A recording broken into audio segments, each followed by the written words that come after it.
Carlow Brewing Company, as the name suggests, is a brewery based in Bagenalstown, County Carlow. We call it craft beer and cider. We use a kind of catchphrase, brewing in the flavour. The reason we started in the first place was capturing the flavours of the great raw materials we use, rather than having that disappear in the process.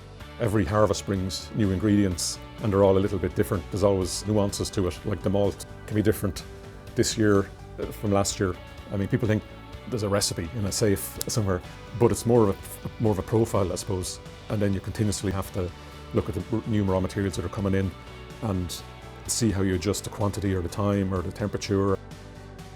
We discovered export as a way to grow the business, because even though the Irish market was quite dominated and difficult to penetrate, there's a big interest in Ireland and Irish beer abroad, which we found.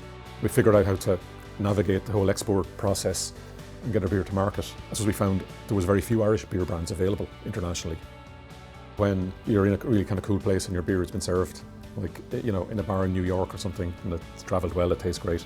So these kind of wow moments when you kind of say, you know, have we done it? And then you have to remind yourself, actually no, you have to keep doing it. So one thing about brewing, you always think you can do better.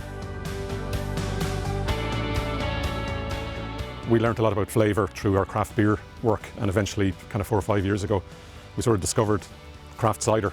In Ireland, we're so well placed. Like, we have beautiful apples, and the process of making cider is identical to making wine. Different varieties, different orchards, different terroirs, different vintages. All these things are relevant for cider. We'd love to see Irish people discover in their local ciders. There's so much you can do. The length of time we've been at it so far has flown by, but I think there's so many opportunities out there to develop the business, bring new products, so much experimentation to be done.